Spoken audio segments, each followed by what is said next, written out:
Olá pessoal, e aí, como vocês estão? Tudo bem? Então, repare aí a cabeleira do professor.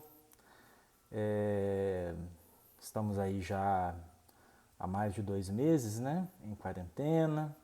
Então a gente fica sem cortar o cabelo, aí fica assim meio cabeludo. Eu vou parecer um leão com juba quando voltar às aulas, né? E eu espero que a gente retorne logo. O professor está com saudade de vocês, tá?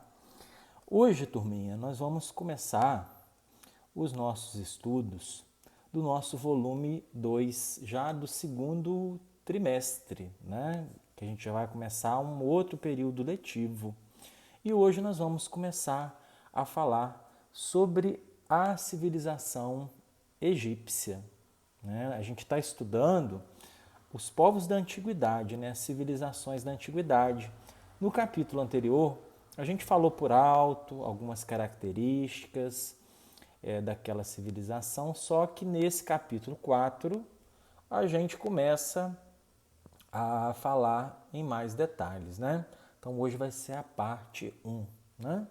Então sempre que a gente fala em Egito, a gente pensa nas múmias, a gente pensa nas pirâmides, nos faraós, e temos aí muitos filmes, inclusive depois eu vou deixar um documentário, né, que eu vou indicar para vocês lá no post na plataforma e para vocês assistirem, né? Então nós tivemos vários filmes, né? Eu acredito que todos tenham visto aí já filmes sobre múmias, sobre faraós. Então a civilização egípcia, ela chama muita atenção, curiosidade e ela aparece muito aí no cinema, na TV, e isso é um traço marcante, né, que demonstra como até os dias atuais esse povo, essa civilização chamam a nossa atenção, atraem a nossa curiosidade, tá bem?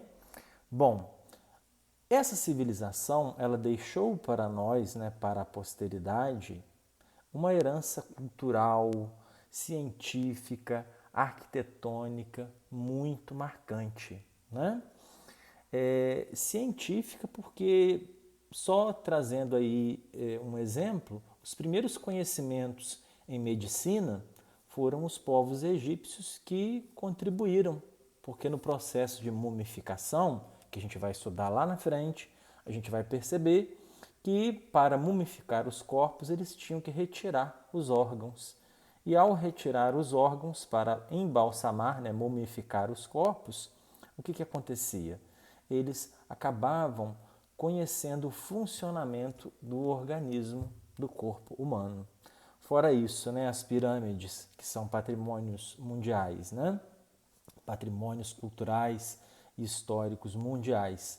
Como que naquela época, né, sem máquinas, sem guindastes, aquele povo conseguiu, né, fazer, né, realizar obras, né, tão perfeitas, sem o uso de equipamentos, né? Então, isso dá a entender que eles tinham cálculos arquitetônicos, cálculos em engenharia, em geometria, cálculos em matemática, para poder realizar aquelas obras, né? Aquelas pirâmides, onde cada bloco de pedra pesava em média 2,5 toneladas, né? Geralmente tinha esse peso, né?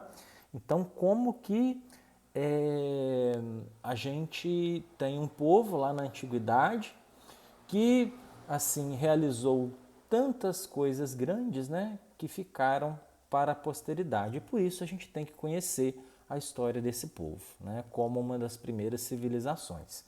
Lembrando sempre que o Egito ele faz parte da África, é um país, é uma área do continente africano, porque a gente tem a mania de separar o Egito, de estudar como se ele fosse a parte. E isso acaba fazendo com que a gente menospreze a história do continente africano. E como nós falamos anteriormente, a gente não pode menosprezar. Nós temos que valorizar e respeitar a cultura desses povos. Tá bem? Bom, para o conhecimento da história da civilização egípcia, a gente conta muito com a arqueologia, né, com as descobertas e os estudos arqueológicos, que assim se fizeram mais constantes a partir do século XX. Por exemplo, no material, vai falar para vocês aí que no ano de 1922, isso está na página 4, no ano de 1922 foi encontrada a tumba do faraó Tutancâmon, né? Com vários pertences, e até hoje em dia várias descobertas são feitas com as escavações, né? O Egito é um sítio arqueológico constante, né? Os estudos históricos ali não param. Bom, vamos lá. A economia atual do país é movimentada pelo turismo, né? Muitas pessoas atraídas pela curiosidade vão lá visitar o Egito, conhecer as pirâmides, o Nilo e todas as atrações turísticas lá da região. A partir do ano de 2010, a atividade turística ela meio que caiu, né? As pessoas deixaram de visitar o Egito por motivos de guerras e conflitos ali na região próxima, que é o Oriente Médio, né? Que é um palco, é um local onde as guerras não param, não cessam, as guerras são contínuas, porque aquela região ali é uma região onde se concentra a maior bacia petrolífera, né, produtora de petróleo do mundo. E isso desperta o interesse de muitos países, inclusive países de fora do Oriente Médio, que querem ter o controle sobre a região por conta da riqueza que é o petróleo, né, que é uma fonte de energia.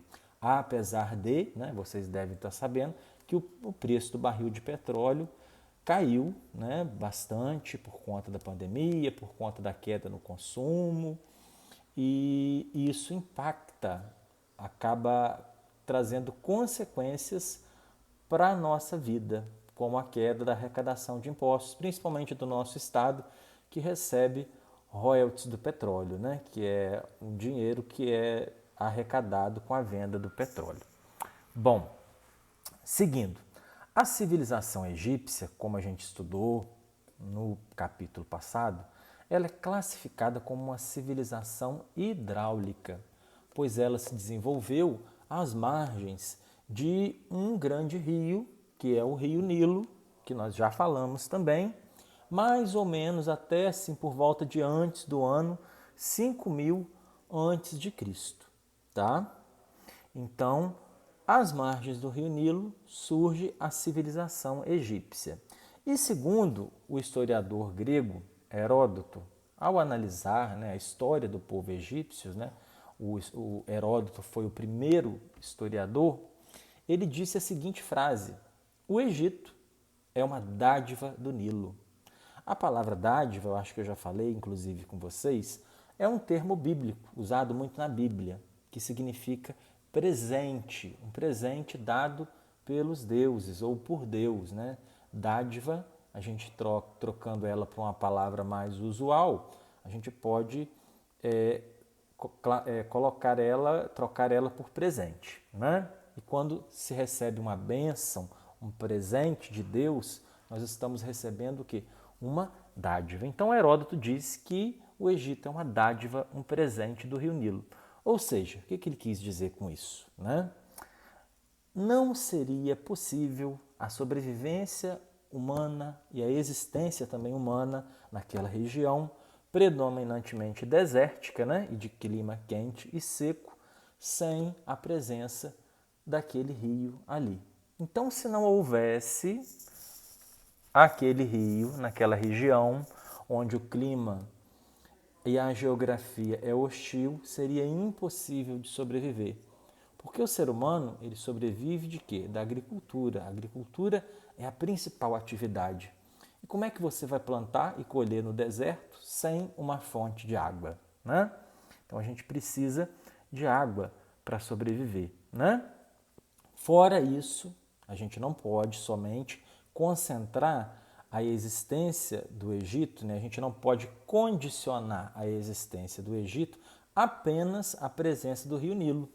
nós temos que também, bater palmas e elogiar, né, e reconhecer a inteligência daquelas pessoas para sobreviver naquela região, porque tá lá o rio, né? Mas eles tiveram que fazer várias obras de irrigação, construir canais, represas, para domesticar e para levar a água do rio para as regiões próximas ali, para irrigar a terra e para plantar, tá? Então a gente não pode também desconsiderar a ação racional, lógica, humana para o crescimento daquele povo naquela região. Até coloquei isso em destaque para vocês aí no nosso roteiro, né? Na página 6, nós temos uma citação do historiador brasileiro Jaime Pinsky, que ele vai dizer o seguinte, olha que bacana que o Jaime Pinsky vai dizer para a gente. Trabalho e organização foram, pois, os ingredientes principais da civilização egípcia.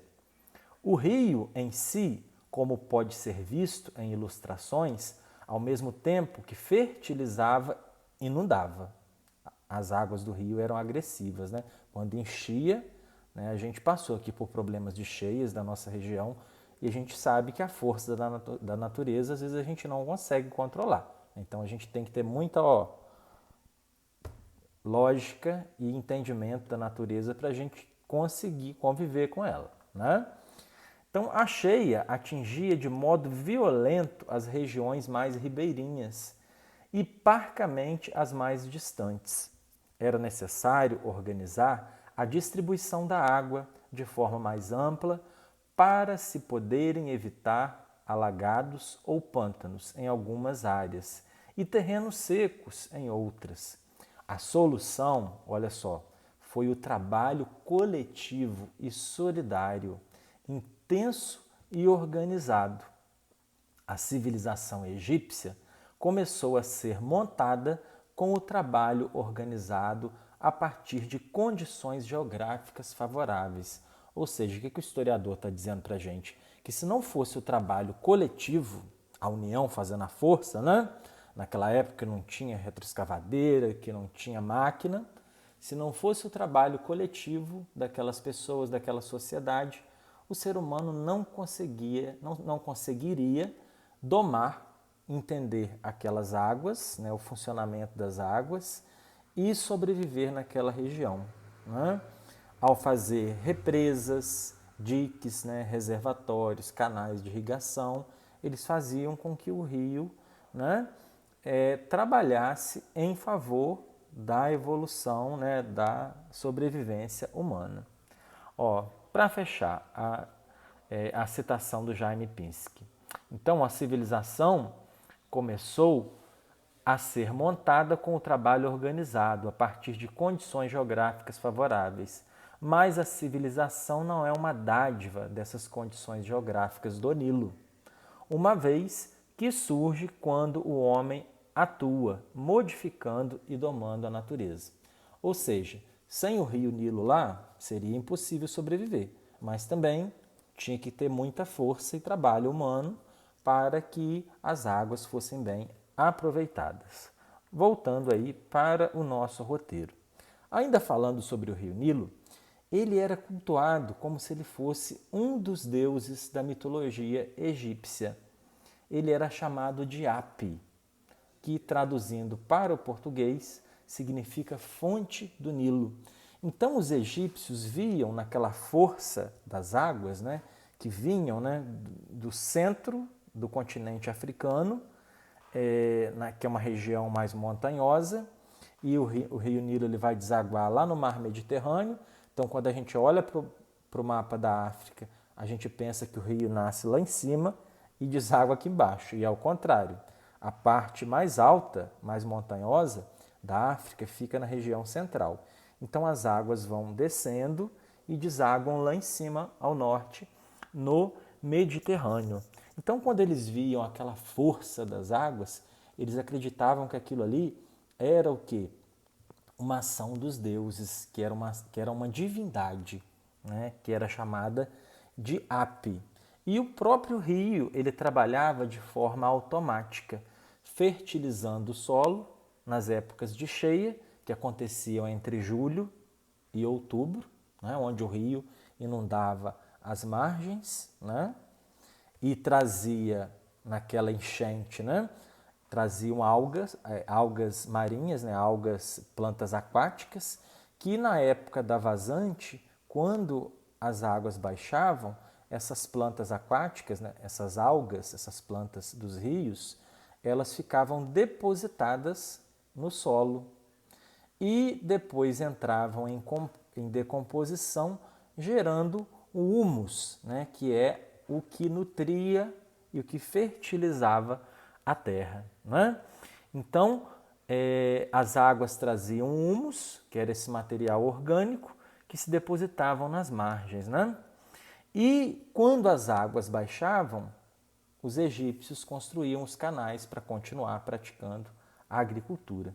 Então a vida lá no Egito, ela era ditada, né, o cotidiano das pessoas, de todo o povo egípcio, era ditado, né, o ritmo de vida era ditado pelo ritmo das águas do rio Nilo. Quando aconteciam as cheias, o povo trabalhava na construção das pirâmides, das obras públicas, dos templos, dos canais de irrigação, dos diques, das represas, dos reservatórios.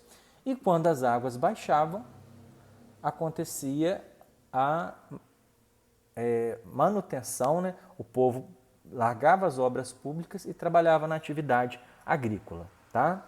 Então, as águas do Nilo ditavam o ritmo de vida lá no Egito. Né? Vamos lá.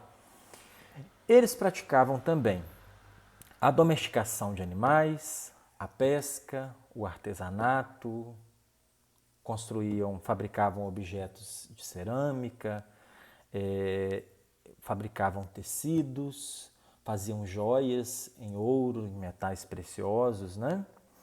E também eles fabricavam o papiro, que é o ancestral do nosso papel, que é fabricado com uma planta que tem o mesmo nome, né, chamada papiro. Depois vocês pesquisem aí nas imagens na internet para vocês verem qual que é essa planta, né? Que inclusive aqui na região várias casas têm, né? Ela nasce nas margens lá do Rio Nilo. Então eles amassavam o caule daquela planta, faziam uma pasta, deixavam secar, né? Espalhavam e faziam papel, um ancestral do papel, né? Que é o papiro, que era utilizado para registrar as atividades e também era vendido. Né? A população egípcia, ao longo do tempo, foi crescendo, né? E quanto mais a população crescia, mais bocas, tinham para se alimentar, né? Mais pessoas tinham para sobreviver. E com isso foi sendo criada a necessidade, né, já que o número de pessoas estava crescendo, então havia necessidade de aumentar a produtividade de alimentos. E aí que entra o trabalho coletivo, coordenado, para fazer as obras de irrigação. Né? Nesse momento surge lá no Egito a figura do Estado, do poder público, que vai atuar no sentido de coordenar a execução dessas obras públicas. Então eles precisavam de organização. Temos que fazer essa obra aqui. Então nós precisamos do trabalho coletivo. Né? Então, para organizar, para não virar bagunça, então surge a figura do Estado, do poder público, né? Para coordenar o trabalho coletivo nessas obras. Nesse momento, organizam-se as primeiras formas de governo lá no Egito, que foram as cidades-estado, que ficaram conhecidas como nomos, tá? Que eram cidades que foram surgindo às margens do rio Nilo e elas eram cidades autônomas, ou seja, cidades independentes umas das outras. Cada cidade tinha o seu governante, que era chamado de nomarca, tá bem? Bom, pessoal, por hoje nós vamos ficar por aqui e na próxima aula a gente dá continuidade ao estudo da sociedade, da religiosidade egípcia, né? Façam a leitura atenta das páginas que eu vou indicar e assistam o documentário que eu vou deixar na indicação das atividades, tá? E na próxima aula a gente continua, tá bem? Até já, tchau, tchau.